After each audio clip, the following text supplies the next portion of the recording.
By now, everyone has heard of the terrible tragedies that have taken place at many schools across the United States of America. It started in 1999 with Columbine, and we've come all the way from there to 2018 with the Marjorie Stoneman Douglas High School shooting. In between there were many school shootings, such as Sandy Hook shooting, which was equally terrible. Some people are planning on taking more of a reactive approach. Some are planning on taking a more proactive approach to how to keep our kids safer and potentially out of harm's way. One of the reactive ways we can help make schools safer is by making schools a much harder target to hit by arming teachers in the school. And by doing so, we are managing to both hopefully make the teachers feel safer, make the students feel safer, and overall increase the security of the school premises. Now, one of the more proactive approaches that some people have been planning on is mental health, which has been a struggle with the United States for a long time. We have struggles just getting it to some of our veterans, let alone some of the kids that need it most. According to a Washington Post article by Joe Heim, Armed and Safe at Ohio, the security plan includes teachers and guns. It details Ohio's plan to put several safes in 4 schools across Ohio in one district that has a Glock and a loaded magazine in it, and teachers are regularly encouraged to go shooting.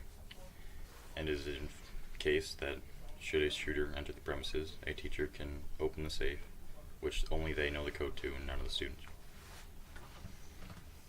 Now, according to a CNN article by Nicole Chavez, these schools say arming teachers can be done right.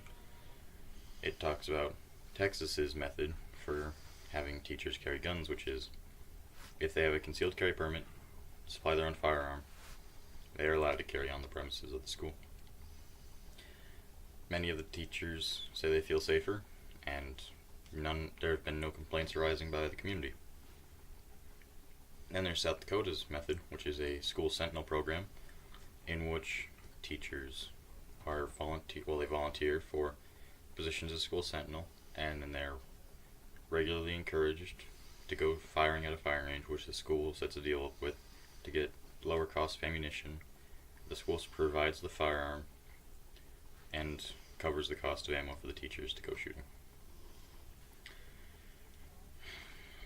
Now, for more of the proactive approach, NPR article by Anya Krementz, Here's How to Prevent the Next School Shooting, experts say.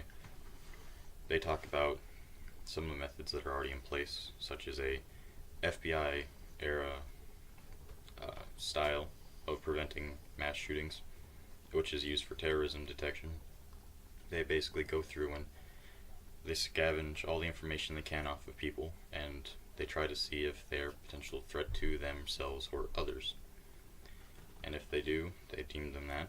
There's a plan to hopefully identify and get them help. They also detail an 8-point plan that could help reduce the commonness of school shootings. And of that, it includes some things I agree with and other things I do not agree with, such as heavier gun control on assault-style rifles and a stricter background check, but I don't know how much more we can really do without infringing on the Second Amendment. They also detail plans to identify, with those who are identified to be potential shooters, they are legally allowed to go into their home and take their weapons until further mental health review. I personally think it's kind of sad we've had to resort to this, something the FBI uses to identify terrorists to stop school shootings. It also talks about providing more funding to the school counselors and other therapists in order to hopefully get students more help. It also identifies a terrifying statistic about how many students have actually seen weapons on schools, which varies between something as simple as nunchucks all the way to firearms. It talks about how those who are bullied are just several times more likely to bring weapons to school, and it is just kind of a sad thing. In conclusion, we need to be more proactive with mental health and helping students who are potential at risk for mass shootings. And also, we should find a nice middle ground to arm teachers so that way everyone can agree on it.